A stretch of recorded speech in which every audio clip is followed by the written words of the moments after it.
Nous sommes en 2025. Tu allumes ta télévision pour regarder la cérémonie annuelle des Oscars. Il est temps d'annoncer le gagnant de cette année pour le meilleur scénario original. Et l'Oscar va à Blue Pink IA. Mesdames et messieurs, ceci est un moment historique. C'est la toute première fois qu'une intelligence artificielle remporte un Oscar. Et nous pouvons parier que beaucoup d'autres en gagneront à l'avenir, déclare le présentateur. Comment cela est-il possible, te demandes-tu? Il y a 2 ans, les humains commençaient à peine à perfectionner l'IA et elle écrit déjà des films. L'IA fait beaucoup de choses aujourd'hui. Elle dessine des images à partir de rien. Elle invente des formules de motivation. Elle écrit des rédactions entières en se basant sur quelques phrases. Mais faire des films semble relever d'un tout autre niveau. Et en 2 ans seulement? Selon Joe Russo, réalisateur du film Avengers Endgame de Marvel, il est très probable que cela se produise. Il siège au conseil d'administration de plusieurs entreprises d'IA. Et garantit qu'elles évoluent rapidement. Selon lui, les IA pourront changer complètement la façon dont nous racontons des histoires. Mais comment, exactement? Les histoires remontent aussi loin que le langage.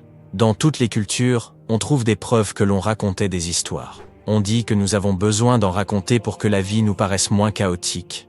La plus ancienne histoire jamais découverte remonte à 30 000 ans. Elle se présente sous la forme de dessins dans une grotte en France. On a commencé comme ça, on n'avait ni stylo ni papier, on dessinait sur les murs, on créait des illustrations avec nos mains. Ensuite, on a inventé le papier, on a écrit des pièces de théâtre et demandé à des gens de les interpréter.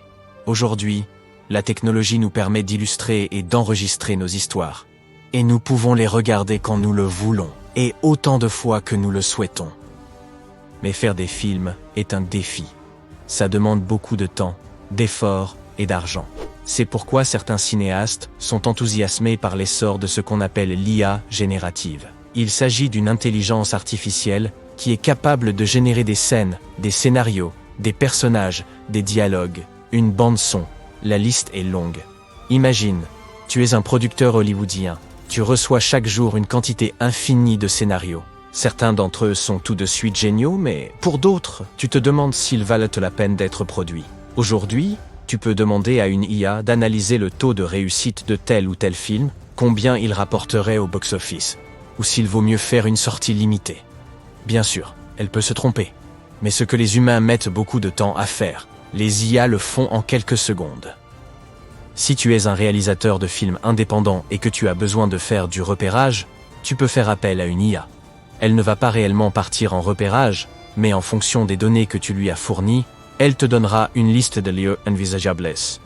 Mais le plus époustouflant est sans doute le fait qu'une IA puisse écrire, réaliser et animer un film entier tout seul. Certains artistes sont faits cesser mais sans donner à la machine une complète autonomie. Le réalisateur Chad Nelson a réalisé un court-métrage d'animation qui a fait parler de lui sur Internet. Il a demandé à DALL-E, une intelligence artificielle, de générer des milliers d'images d'un joli monstre duveteux avec de petites cornes sur une colline forestière moussue.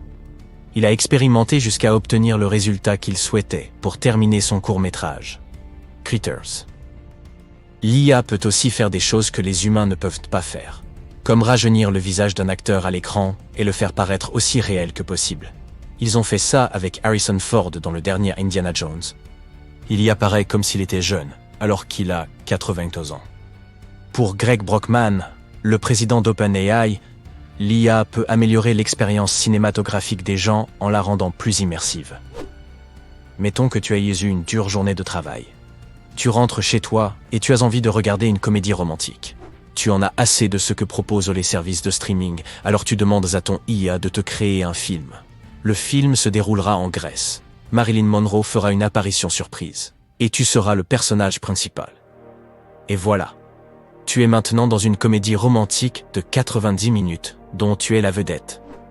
Selon Brockman, les téléspectateurs pourront aussi demander à l'IA de modifier la fin de leur série préférée.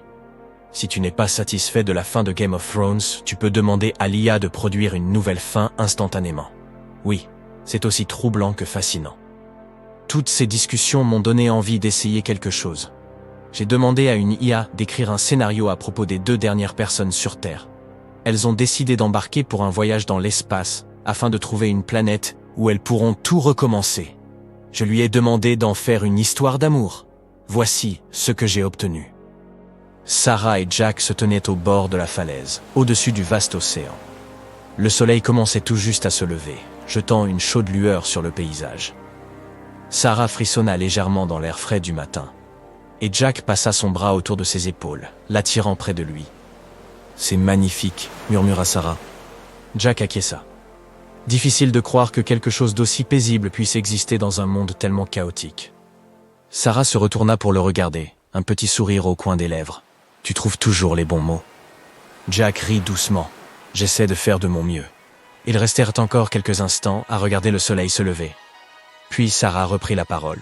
« Je suis heureuse que nous soyons venus ici, » dit-elle doucement. « Moi aussi, » répondit Jack. « C'est agréable d'avoir un moment de paix avant de retourner dans la réalité. » Ouh là là, quelle émotion!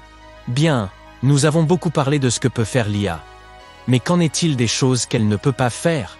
Et peut-être la plus grande question de toutes, l'IA peut-elle remplacer complètement les artistes? L'une des principales caractéristiques de l'écriture des histoires est la construction d'un monde. Tu dois comprendre le monde, les interactions humaines et les émotions afin de créer des récits captivants. Pour le réalisateur John Finger, nous sommes encore loin d'avoir une IA capable de faire cela. On n'a pas les mêmes résultats lorsqu'on demande à une IA ou à un humain de faire quelque chose. L'IA est programmée pour rester objective. Selon l'expert Stuart Russell, nous programmons les machines pour qu'elles soient le plus neutres possible. Cela signifie que leur seule fonction, à l'heure qu'il est d'exécuter les tâches que tu leur as confiées. Elles prendront ta demande au pied de la lettre, et il n'y aura pas d'ambiguïté. Aujourd'hui, les œuvres d'art générées par l'IA ne valent que ce que vaut le talent de celui qui programme la machine, celui qui saisit les commandes et guide l'IA du mieux qu'il peut. Quand on parle d'intelligence artificielle, on ne peut s'empêcher d'aborder l'éléphant dans la pièce. Et si l'IA prenait un jour le contrôle sur nous, les humains, j'ai demandé à une IA d'écrire un petit scénario à ce sujet. Voici ce que j'ai obtenu. Le docteur Emma Lawson, une brillante scientifique un brin anxieuse, fait nerveusement les 100 pas dans la salle de contrôle. Mark Johnson, un chercheur plein d'esprit, se tient à ses côtés. « L'IA a pris le contrôle de tous les systèmes. Qu'est-ce qu'on fait maintenant ?» s'écrie Emma. « Il faut essayer de raisonner la machine. On ne peut pas la laisser s'emparer du monde, » lui répond Mark.